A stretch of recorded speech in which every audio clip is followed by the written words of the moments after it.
So today we're working on our Mercedes E200 W212. The problem that we have with this car is when we're at neutral.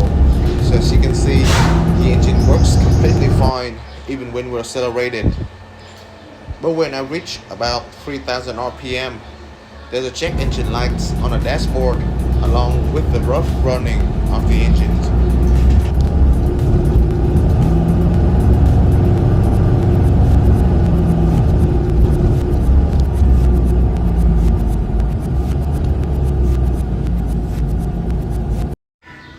We've got our scan tool hooked up and we got some DTC regarding to the misfire of the engines, especially in cylinder 4.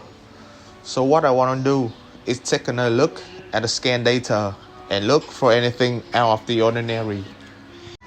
I will explain to you why the misfire occurs, but first let's take a look at the live value while driving in full load mode. As you can see, the actual value of cylinder 4 is starting to outprice other.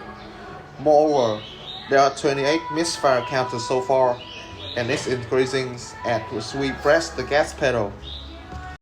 So before fixing our problems, let's take a look at the graph which demonstrate how the ECM use crankshaft and camshaft position sensor to control our ignition timing. You can see in the screen the B-roll is the signal of the crankshaft position sensor. You might notice there are two missing teeth on the gear attached to the crankshaft. This will change the signal in order for the ECU to know exactly where the crankshaft is at. The E and F roll are the Hall signal of our intake and exhaust camshaft. This will determine the exact moment for our combustion to occur. So each individual combustion must produce a characteristic accelerations at the multiple wheel. So if there are any combustion misfire, the wheel turns slightly slower until the next ignitions due to the torque fluctuations. So there are plenty of reasons for misfires to happen. The ignitions, the excess air, the mixture deviations, the faults in fuel supply, or insufficient compression pressure. If the smooth running control detects combustion misfiring, the corresponding fuel injector is no longer actuated after a certain number of combustion misfire.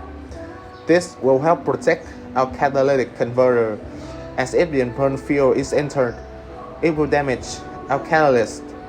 This might also explain why the symptom only take place at high RPM. So let's go ahead and fix it. So firstly, we're going to check our ignition coils. You can measure the signal from the ECM. I've already had a video about how to check ignition coils, so you can find it in our playlist. You can replace it with a new one or swap with other cylinder. After we've done it, the symptom is still there, so we can say that our ignition is not the case. So secondly, we're moving on to our injectors. It's the same method. You can check the signal or either swap it or replace it. I'm having a new injector here, so I'm gonna go ahead and install it.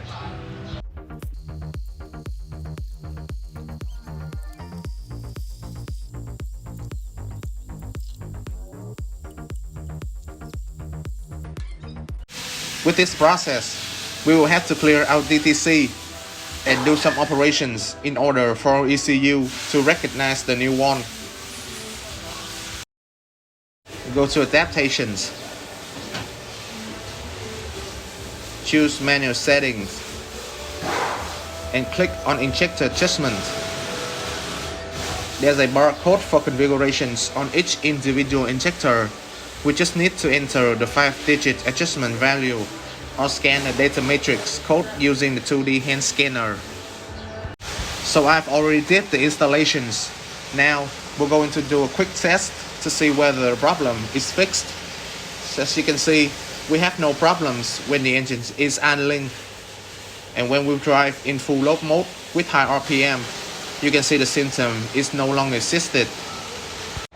In conclusions, the clock injector in cylinder 4 is the reason why we had our engine light.